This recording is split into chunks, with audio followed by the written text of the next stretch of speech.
Ya, jadi kita terdiri dari domba-domba yang dipersekutukan dalam satu kumpulan.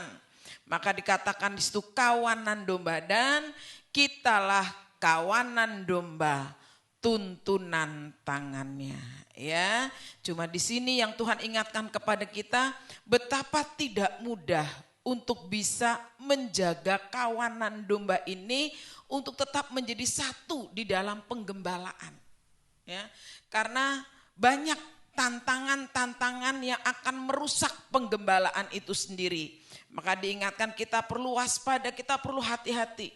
Ya, ada serigala-serigala yang ingin merusak penggembalaan itu. Kita baca Yohanes 10 ayat yang ke-16. Yohanes pasal 10 ayat yang ke-16.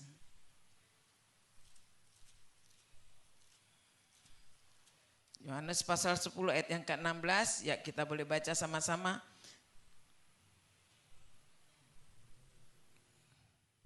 Ya. Oh. Ayat 11, maaf. 11 12. Ya, 1 2 3. Akulah gembala yang baik. Gembala yang baik memberikan nyawanya bagi domba-dombanya. Sedangkan seorang upahannya bukan gembala, yang bukan pemilik domba-domba itu sendiri. Ketika melihat serigala datang, mereka meninggalkan domba-domba itu lalu lari, sehingga serigala itu menerkam dan mencerai-beraikan domba-domba itu. Itu yang saya maksud ya. Ada serigala-serigala yang ingin mencerai-beraikan domba-domba supaya tercerai-berai, supaya akhirnya tidak lagi menjadi satu kawanan. Ya, seperti jemaat kaum muda saat ini kita dipersekutukan dalam satu kawanan, gembalaan. Ya, orang-orang muda yang digembalakan, kita bersama-sama orang-orang muda bersekutu tadi sehati untuk terus berjalan, dituntun oleh Tuhan berjalan. Ya, walaupun terkadang mungkin kita dibawa kepada rumput yang hijau, kepada air yang tenang, namun juga terkadang kita juga harus melewati lembah yang kelam. Tetapi inilah kawanan yang Tuhan inginkan untuk tetap berkumpul dalam satu kawanan. Ya, kita bersekutu dalam satu kawanan, bukan kebetulan. Kita saat ini dikumpulkan dalam satu kelompok orang-orang muda Gereja Maranatha. Satu hal Tuhan bentuk ini menjadi satu kawanan supaya kita betul-betul saling ya bersama-sama. Kelak kita nanti pun sampai perhentian Yerusalem yang baru pun bersama-sama dalam satu kawanan tadi. Namun kembali lagi tidak gampang karena ada serigala-serigala yang ingin mencerai-beraikan.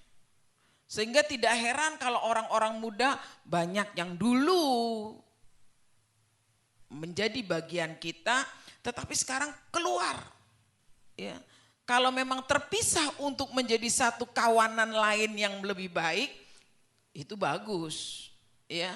Tetapi kalau terhilang, akhirnya diterkam, ya tadi serigala-serigala yang tidak menyayangkan, ini ya. Ini yang menjadi pergumulan dan ini yang menjadi satu awasan Rasul Paulus kepada jemaat di Efesus ketika itu.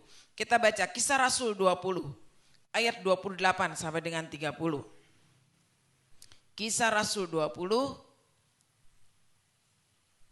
ya, Kisah para Rasul pasal yang ke-20 ya, ayat 28 sampai dengan 30. Ya, kita akan baca sama-sama ya. 1 2 3. Karena itu jagalah dirimu dan jagalah seluruh kawanan, karena kamulah yang ditetapkan Roh Kudus menjadi penilik untuk menggembalakan jemaat Allah yang diperolehnya dengan darah anaknya sendiri. Aku tahu bahwa sesudah aku pergi, serigala-serigala yang ganas akan masuk ke tengah-tengah kamu dan tidak akan menyayangkan kawanan itu. Melainkan dari antara kamu sendiri akan muncul beberapa orang yang dengan ajaran palsu mereka berusaha menarik murid-murid dari jalan yang benar dan supaya mengikuti mereka. Ya, jadi Rasul Paulus sendiri ketika dia mau meninggalkan jemaat di Efesus, dia pesankan ini, hati-hati, jaga dirimu, ya, juga jaga kawanan. Ini pun berlaku untuk kehidupan kita orang-orang muda. Mari kita jaga pribadi lepas pribadi diri kita untuk tetap setia, untuk tetap taat dalam penggembalaan. Tetapi kita juga punya beban, punya tanggung jawab untuk menjaga kawanan domba yang lain. Yang tentunya, sekali lagi saya katakan, bukan kebetulan kita bertemu dalam satu persekutuan ini karena Tuhan taruh tanggung jawab itu dalam diri kita. Ya, bukan hanya merupakan tanggung jawab gembala untuk memelihara domba-domba.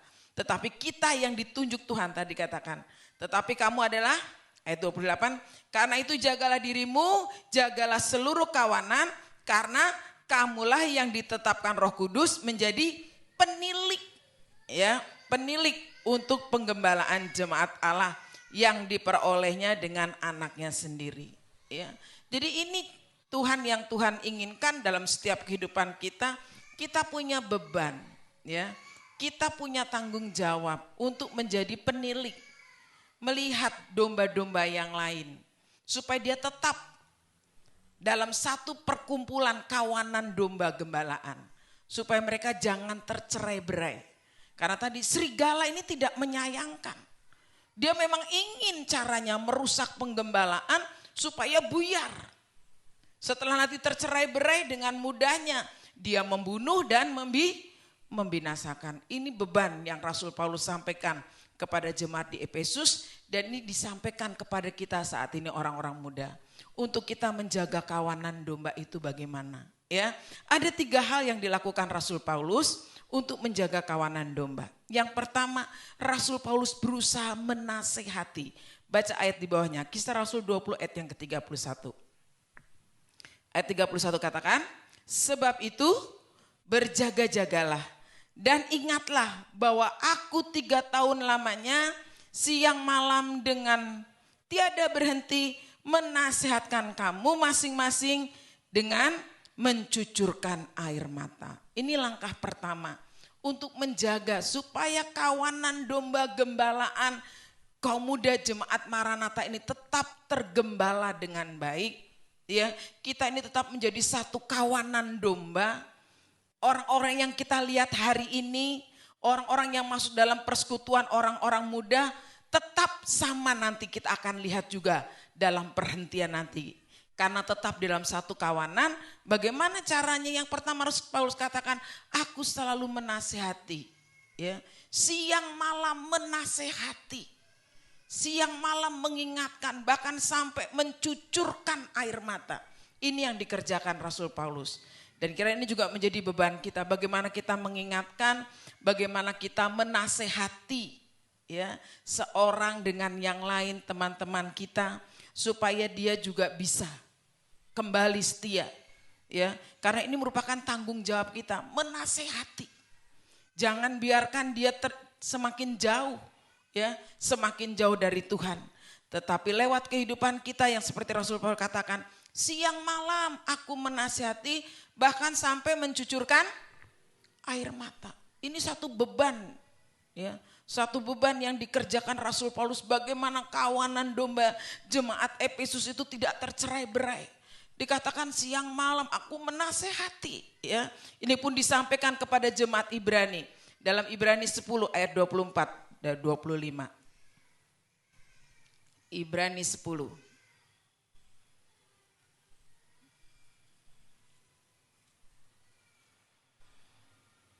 Ibrani pasal 10 ayat 24-25 katakan.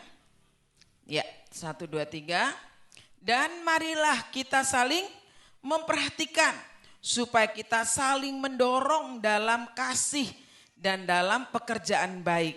Janganlah kita menjauhkan diri dari pertemuan-pertemuan ibadah kita seperti yang dibiasakan oleh beberapa orang, tetapi marilah kita saling menasihati dan makin giat melakukannya menjelang hari Tuhan yang mendekat. Ya. Ini diingatkan juga kepada jemaat di Ibrani.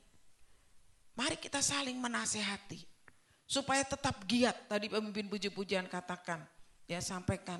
Ini awal tahun, ayo semakin giat dalam pekerjaan Tuhan, semakin bergairah, ya, jangan malah makin merosot, tetapi ayo semakin bergairah, semakin giat, kita makin saling mengingatkan. Kalau mungkin ada yang sudah mulai meninggalkan ibadah, meninggalkan pelayanan, mulai kendor, jangan jemu-jemu. Tadi Rasul Paulus katakan siang malam. Ya, siang malam dia terus mengingatkan. Bahkan digumuli sampai mencucurkan air mata. Ya, mungkin menasihati sampai dia mencucurkan air mata. Ini menunjukkan pergumulan. Betapa kasihnya Rasul Paulus kepada jemaat di Efesus. Jangan sampai tercerai-berai. Kiranya juga Tuhan taruh dalam hati kita. Supaya jemaat Maranatha, khususnya orang-orang muda pada malam hari ini, ya, punya beban. Boleh mengingatkan seorang dengan yang lain. Saling menasehati, ya, sampai mencucurkan air mata, pergumulan buat kita. Supaya mereka kembali. Ya, yang sudah jauh, yang sudah terhilang, ayo kita ingatkan kembali. Kita kembali menyadarkan mereka. Ya kan, ini seperti yang disampaikan. Ini loh cara menjaga kawanan domba. Dengan menasehati, ini langkah yang pertama. Langkah yang kedua yang Rasul Paulus kerjakan untuk menjaga kawanan domba supaya tidak tercerai-berai, dia menyerahkannya kepada Tuhan. Ya, kita baca di dalam Kisah Rasul 20 tadi. Kisah Rasul 20 ya, ayat yang ke-32 bagian A. Ya, Kisah Rasul 20 ayat 32 bagian A. Ya, 1 2 3. Dan sekarang aku menyerahkan kamu kepada Tuhan. Ya, Kisah Rasul 20 ayat 32 sudah dapat bagian A, katakan, dan sekarang aku menyerahkan kamu kepada Tuhan. Ini langkah yang kedua yang dikerjakan Rasul Paulus, bagaimana dia menjaga kawanan domba jemaat Efesus. Dia katakan, dan sekarang aku menyerahkannya kepada Tuhan. Mungkin langkah pertama sudah kita kerjakan, menasihati teman-teman kita, menasihati orang-orang muda yang mulai undur, yang mulai lemah, yang mulai tidak bergairah. Mungkin tidak mempan nasihat kita, ya.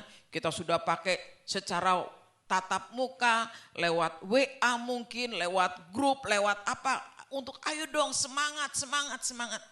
Tapi mungkin diacuhkan, mungkin tidak diperdulikan. Bahkan ada sebagian mungkin yang ya sudah patah arang, paling gitu-gitu doang, bosen gue, ya. Ada langkah lagi yang dikerjakan Rasul Paulus, dia menyerahkannya kepada Tuhan lewat doa tentunya, ya. Dan ini yang Tuhan juga mau kita mengerti, lewat doa. Kita mau berdoa buat teman-teman kita, orang-orang muda, supaya dia tidak keluar. Karena memang banyak cara iblis untuk mencerai-beraikan, ya, dengan kesibukan sekarang, ya, dengan banyak hal yang dikerjakan dunia untuk menarik pesona kita, ya, dipindah dengan jabatan naik tapi dipindah, ini membuat semakin kendor. Karena mengejar yang jasmani, seringkali yang rohani jadi kendor. Ya, kita sudah menasihati dia, mungkin sudah mengingatkan, tapi tidak diperdulikan. Tapi lewat kekuatan doa, ini yang dikerjakan Rasul Paulus. Aku menyerahkannya kepada Tuhan. Ya, dan masing-masing kita orang-orang muda kiranya juga punya tanggung jawab ini. Yuk kita serahkan mereka kepada Tuhan lewat doa. Setiap kali kamu mengingat, ya, yuk kita baca Filipi pasal 1 ayat 3 dan 4. Setiap kali kita mengingat. Filipi pasal 1 ayat 3 dan 4. Baik, kita baca 1 2 3.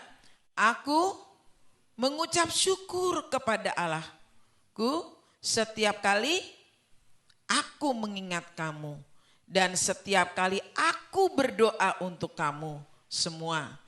Aku selalu berdoa dengan bersukacita, ya. Jadi setiap kali kita mengingat teman kita, saudara kita seiman, Ya, dulu teman sepelayanan kita teringat doa. Ya, gairahkan kembali mereka Tuhan. Berikan semangat untuk mereka melayani Tuhan. Supaya mereka tetap menjadi satu kawanan domba yang digembalakan dengan baik. Ya, karena memang ini harus menjadi satu pergumulan buat kita. Ya, tidak gampang untuk tetap bertahan dalam satu kumpulan kawanan domba gembalaan. Nah, tapi lewat kekuatan doa, Tuhan yang akan menjaga. Tuhan yang akan memelihara. Supaya tetap domba itu terus mau menjadi satu kawanan. Tidak mudah dicerai-berai. Ya.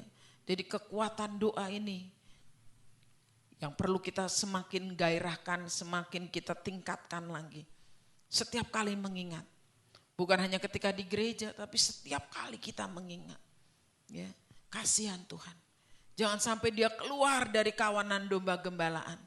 Sebab di sana sudah siap serigala-serigala yang akan membunuh dan membinasakan. Kasihan jiwanya. Ya, kasihan jiwanya. Suatu saat saya beli jeruk, ya, ada pedagang jeruk. Saya lihat matanya sipit di rumah saya. Terus dia lihat ada gambar salib, memang di rumah saya ada tulisan berkatilah rumah ini. Dia langsung tanya, "Tante orang Kristen ya?" "Oh iya," saya bilang. "Kok kamu nanya gitu, apa kamu Kristen juga?" Dia bilangnya apa? "Iya tante, tapi dulu." Loh, kok dulu? Jadi sekarang? Dia senyum aja. "Kamu dulu di gereja mana?" "Saya dulu di kota tante. Dulu saya juga pernah jadi ketua Komuda. Tapi sekarang?" Ya, keluar. Karena pernikahan, keluar. Yang tadinya dia bilangan, kumpulan kawanan domba yang digembalakan untuk terus mencapai Yerusalem baru, tetapi tercerai-berai. Dia keluar. Dan siap untuk dibinasakan. Ya. Nah, ini yang menjadi doa kita. Ya. Seringkali saya juga diingatkan dengan orang-orang muda. Karena justru sekarang ini sering ketemu sama komuda-komuda yang lama. Ya. Pas Natal kemarin juga ada komuda zaman adik saya gitu. Justru dia hitungannya itu murid sekolah minggu saya. Ya. Mbak Nunu. Tapi saya bersyukur. Walaupun di kota di mana dia tetap beribadah. Suatu saat dia kembali melihat. Ya, dia tahu, dia tetap mau. Walaupun memang digembalakan mungkin di gereja lain. Karena kondisi, karena keadaan yang harus memungkinkan demikian. Tidak menjadi masalah. Tetapi kalau sampai akhirnya dia keluar dari kawanan domba. Ini yang jadi beban. Ya. Setiap kali ketemu. Lagi makan soto, ketemu juga, "Mbak Nunu ya?" "Aduh iya, tapi saya lupa siapa kamu." Karena kan banyak komodo dulu. Dia sebutkan, "Terus kamu gereja mana sekarang?" "Ya aduh lagi repot sama anak nih, jadi belum ke gereja." "Ayo kembali lagi." Jangan sampai itu tadi tercerai-berai. Dan setiap kali kita mengingat, ya, kita doakan. Suatu saat seorang ibu kasih tahu saya, "Mbak ingat gak dengan kaum muda yang namanya ini?" "Iya."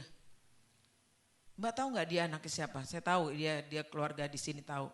"Masa dia di jalanan Mbak, kayak orang bingung?"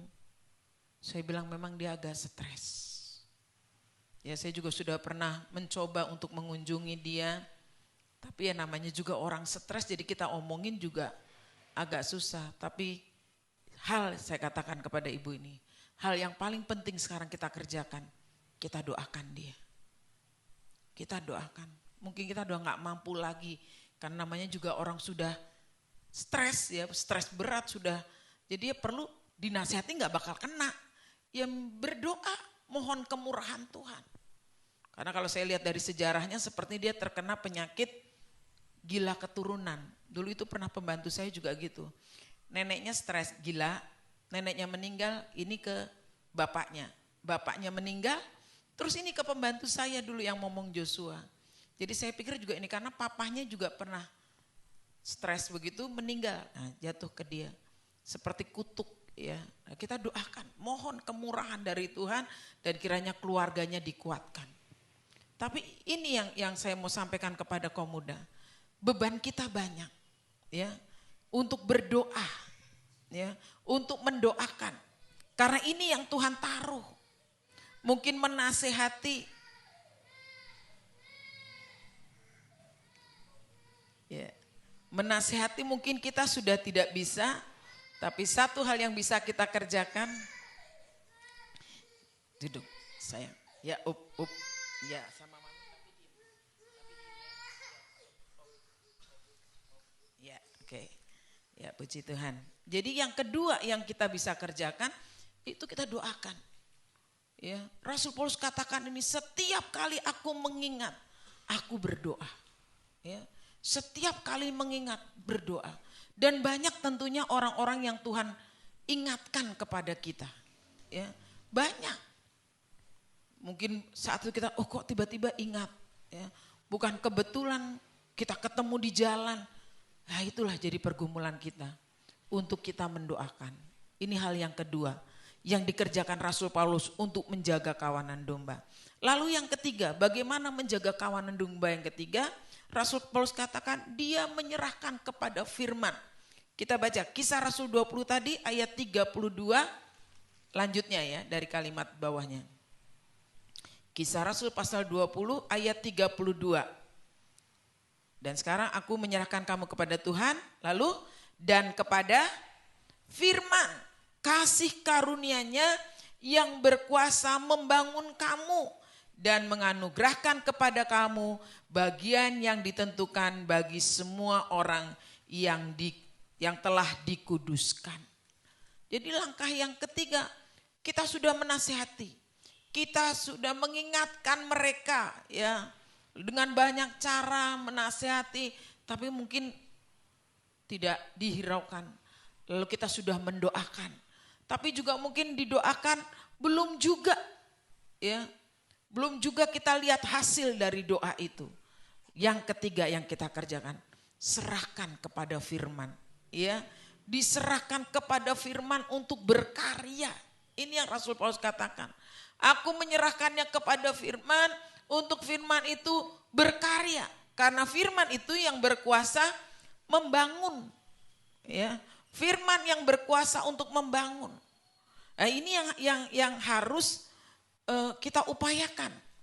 Bagaimana orang-orang yang kita kasihi kawanan domba gembalaan ini tetap bisa menerima firman. Ya, tetap bisa menerima firman. Ya mungkin ketika dia masih datang beribadah, ya, dia masih bisa menerima firman, masih bisa mendengar firman. Tapi bagaimana ketika mereka ada di luar sana? Mereka tidak lagi menjadi satu kumpulan atau menjadi satu kawanan domba yang bersama-sama dengan kita. Bagaimana firman bisa berkarya? Ya ini, firman itu, Injil itu harus ada dalam diri kita.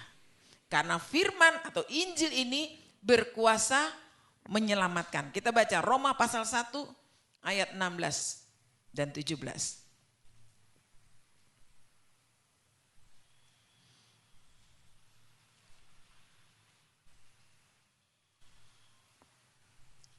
Roma pasal 1 ayat 16 dan 17 dikatakan bagaimana?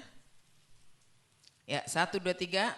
Sebab aku mempunyai keyakinan yang kokoh dalam Injil, karena Injil adalah kekuatan Allah yang menyelamatkan setiap orang percaya, pertama-tama orang Yahudi tetapi juga orang Yunani, sebab di dalamnya nyata kebenaran Allah yang bertolak dari iman dan memimpin kepada iman, seperti ada tertulis, orang benar akan hidup oleh iman. Ya. Serahkan kepada firman, untuk firman berkarya. Karena Injil dikatakan tadi itu adalah kekuatan Allah untuk menyelamatkan. Orang Yahudi, orang Yunani, berarti Injil berlaku untuk menyelamatkan siapa saja, ya berlaku. Tapi kembali, bagaimana kalau dia tidak lagi dalam kumpulan? Bagaimana firman bisa mereka terima? Ya, bagaimana firman bisa mereka dengar? Ya. Nah ini, firman harus berkarya dulu dalam kehidupan kita. Bagaimana kita hidup sepadan, berpadan dengan Injil, itu penting. Ya, supaya firman yang kita dengar boleh mengubah kehidupan kita. Sehingga kita berpadan kepada Injil. Dan orang tidak, mungkin belum bisa mendengar secara langsung, belum bisa melihat secara langsung kerja firman buat dirinya, tetapi lewat kehidupan kita, firman bisa dia lihat.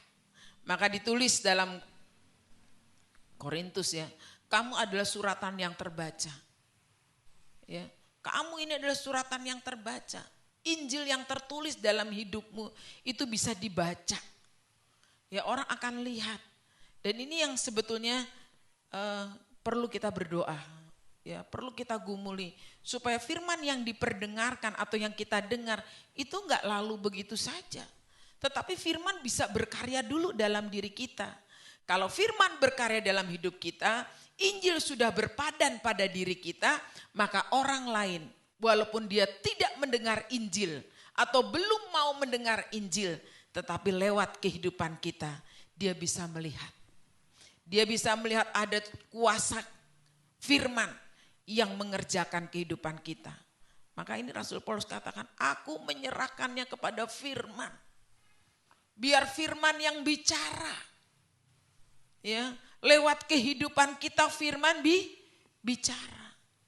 Supaya mereka yang terhilang, mereka yang sudah jauh, dia lihat jemaat Maranatha khususnya orang-orang muda yang menerima firman pengajaran betul-betul diubahkan. Ya, beda. Ini membawa daya tarik tersendiri. Ya, mungkin mereka yang dulu menolak, mereka yang dulu antipati, karena lewat perubahan hidup kita mereka jadi tertarik, ya. Mereka mau tahu lagi, mau dengar lagi, ya. Dan inilah yang menjadi pergumulan kita, ya. Dan kiranya bukan menjadi beban kami saja sebagai hamba-hamba Tuhan untuk menjaga kawanan domba gembalaan, tetapi jadi tanggung jawab juga bagi jemaat. Ya, karena saya saat ini bicara di hadapan orang-orang muda, ini menjadi juga tanggung jawab orang-orang muda. Bagaimana menjaga kawanan domba khususnya untuk kaum muda. Ya, supaya tetap dituntun. Ya, menjadi satu kawanan domba yang dituntun bersama-sama mencapai Yerusalem baru. Jangan sampai dicerai-beraikan. Ya, terserak. Tetapi boleh tetap dalam satu perkumpulan, persekutuan yang baik. Dan sekali lagi ini bukan sesuatu yang gampang bisa kita kerjakan. Rasul Paulus memberikan teladan bagi kita. Yang pertama yang dikerjakan Rasul Paulus, dia menasehati. Siang malam menasehati sampai mencucurkan air mata. Ini bukti terbebannya Rasul Paulus untuk jemaat di Efesus. Lalu yang kedua Rasul Paulus mendoakan, menyerahkannya kepada Tuhan. Ya, dia katakan setiap kali aku mengingat berdoa. Ya, karena ini merupakan beban. Bagaimana kawanan domba itu jangan sampai tercerai-berai. Dan akhirnya dengan mudah dibinasakan. Lalu yang ketiga, diserahkan kepada Injil, kepada firman untuk berkarya. Ya, mereka tidak bisa dengar firman, tetapi mereka bisa lihat karya firman di dalam hidup kita.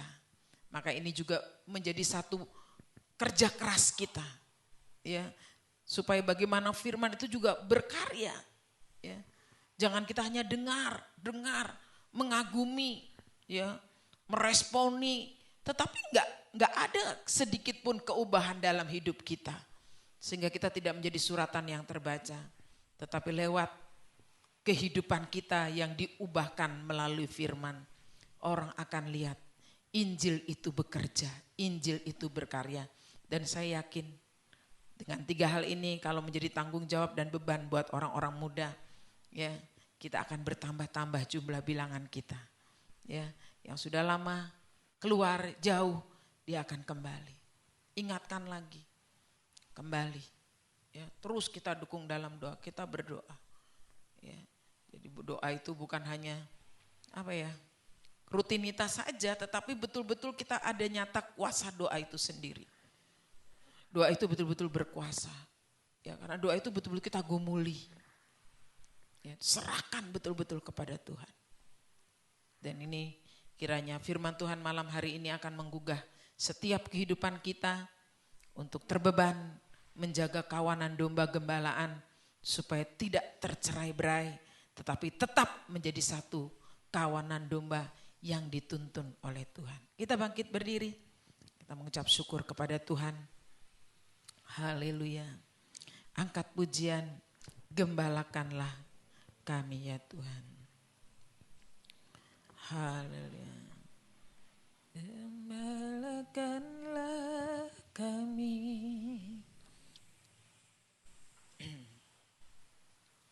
Haleluya. Terima kasih Tuhan.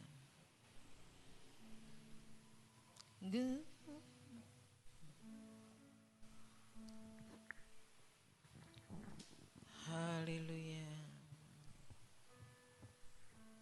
Terima kasih Tuhan, ini rindu kami. Gembalakanlah kami, ya Tuhan, menjadi satu kawanan gembalaanmu. Kami mau dengar suara firman-Mu dan rindu menjadi mempelai-Mu. Gembalakanlah kami, ya Tuhan. Kita bangkit berdiri. Di satu kawanan gembalaanmu, kami mau dengar suara firman-Mu. Kami rindu menjadi mempelai-Mu. Dari bait pertama kita akan angkat pujian. Glory. Ingat ini kerinduan kami, Tuhan, ini permohonan kami, sucikan dan